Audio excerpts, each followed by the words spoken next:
Let's talk about lies. Let's talk about how every multiplayer shooter you've ever played has been lying to you. Let's talk about how the enemy you're shooting at isn't really where you think they are, how the server is secretly rewinding time to make your shots feel good, and how the responsive, snappy gunplay you love is actually built on top of a house of cards that's constantly threatening to collapse. Because here's the thing, in December 1996, John Carmack broke game networking forever, and every modern shooter from Valorant to Call of Duty to Counter-Strike 2 is still using the same tricks he invented almost 30 years ago. So in this video, I want to pull back the curtain on hit registration, the system that decides whether your shot actually counts, and reveal the ingenious deceptions that make online shooters feel playable. Okay, let's start with a fundamental problem. When you are playing Valorant and you see an enemy, you click on their head, they die. Simple, right? Except not really, because the internet exists and the internet is slow. When you fire that shot,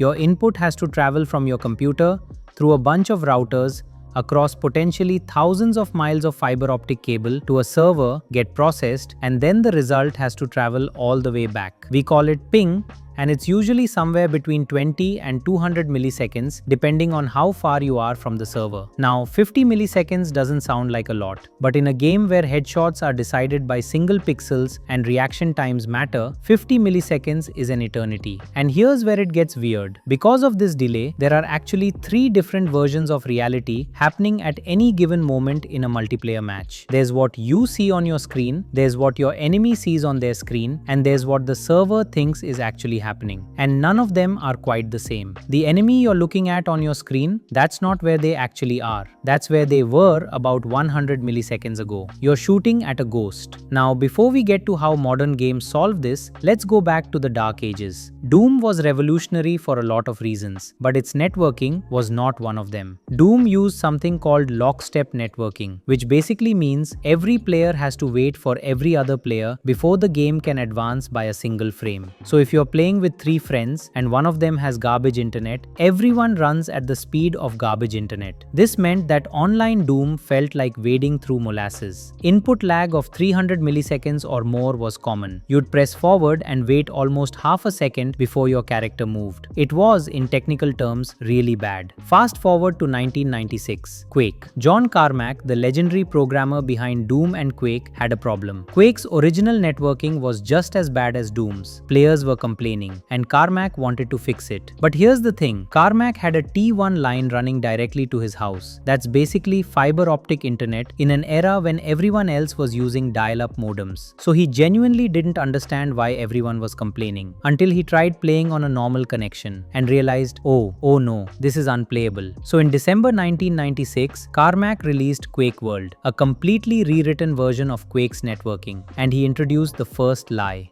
client-side prediction. Here's how it works. Instead of waiting for the server to confirm every action, your computer just assumes. You press forward, your client immediately moves your character forward before the server has any idea you press that button. It's a guess, an educated guess, but still a guess. Then, when the server finally catches up and sends back what actually happened, your client compares notes. If the guess was right, great, nothing changes. If the guess was wrong, your client quietly corrects itself, hopefully before you notice. Rubber banding, that annoying thing where you suddenly snap back to a previous position. That's your client getting caught in a lie. The server said, no, actually you didn't move there because you ran into a wall, and your client had to awkwardly admit it was wrong. But most of the time, the prediction is correct. And suddenly, Quake felt responsive, instant, like you were playing locally instead of over a 200 milliseconds connection. Carmack literally made the internet feel faster by lying to you about what was happening. But there was still a problem. Client-side prediction only worked for your character.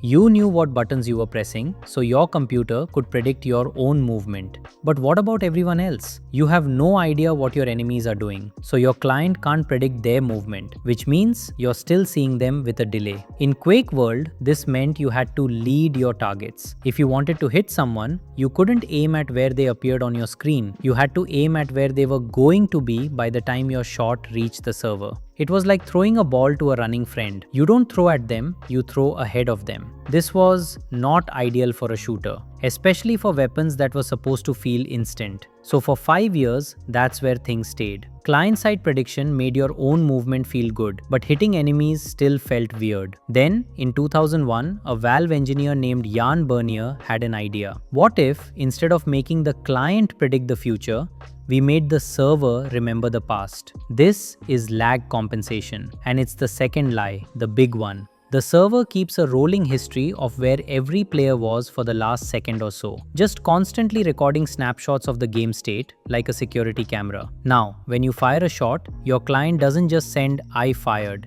It sends "I fired and here's exactly what time it was on my screen when I pulled the trigger." The server receives this, looks at the timestamp and thinks, okay, this player has 80 milliseconds of ping, plus they're running interpolation that adds another 100 milliseconds of visual delay. So when they pulled the trigger, they were actually looking at the game state from 180 milliseconds ago. And then here's the magic. The server rewinds time. It literally takes all the players and moves them back to where they were 180 milliseconds ago. It performs the hit detection in that rewound state, and then it moves everything back to the present. From your perspective, you just clicked on a head and it registered. The shot felt instant and accurate. But what you actually did was shoot at a ghost from the past, and the server validated it by literally traveling back in time. Now, this creates a problem, a paradox actually. You're a low ping player, 50 milliseconds. You're running across a doorway and you duck behind a wall. Safe. On your screen, you're clearly in cover, 150 milliseconds ping. On their screen, you're still in the doorway. So they aim at you and fire. The server receives their shot, rewinds time to what they saw and confirms, yep, at that moment in the past, you were in the doorway. Hit registered, and you die behind a wall after you were already safe. Shot behind cover problem. And it's not a bug. It's not bad netcode. It's a fundamental trade-off baked into how modern shooters work. Valve's documentation makes it clear. Dying behind cover is unavoidable. It's baked into how the internet works. The server had to choose. Either make the shooter lead their targets, which feels terrible for the person pulling the trigger, or let people occasionally die behind walls, which feels terrible for the victim. And every major shooter has chosen the same side. Favor the shooter. Because psychologically it's more frustrating to aim perfectly and miss than it is to occasionally die in a slightly unfair way. The shooter is the active player.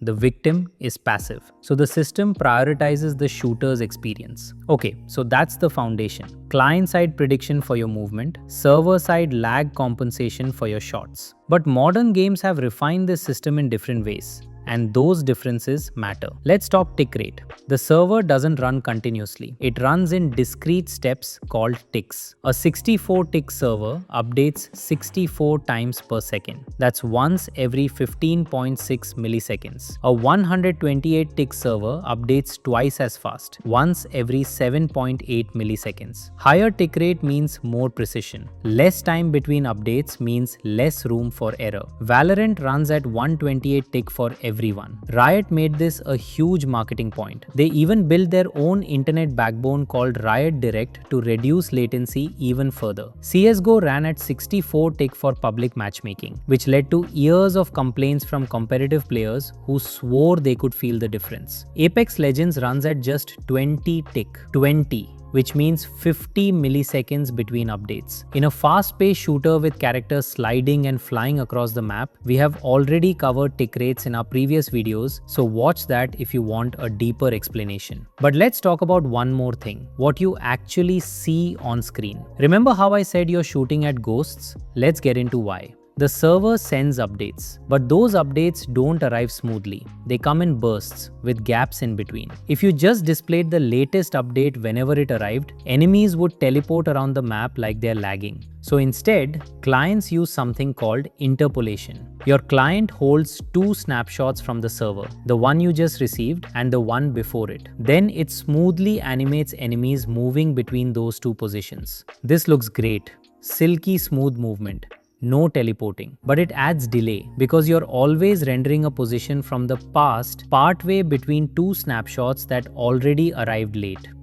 In Source Engine games, this typically adds another 100 milliseconds on top of your network latency, which means the enemy you're looking at is genuinely 100 plus milliseconds behind where they actually are. The server compensates for this when you shoot, but it's still wild to think about. You're playing what feels like a real-time game, but you're actually watching a replay of the recent past constantly. So, let's bring it all together. Every multiplayer shooter is built on lies. Lie number 1. Your client predicts your own movement before the server confirms it, so your character feels responsive even though you're actually waiting for confirmation. Lie number 2. You're not seeing enemies in real time. You're seeing them 100 plus milliseconds in the past, smoothly animated so you don't notice. Lie number 3. When you shoot, the server travels back in time to validate your hit against where enemies were when you pulled the trigger. These lies are good lies. They are necessary lies. Without them, online shooters would be unplayable.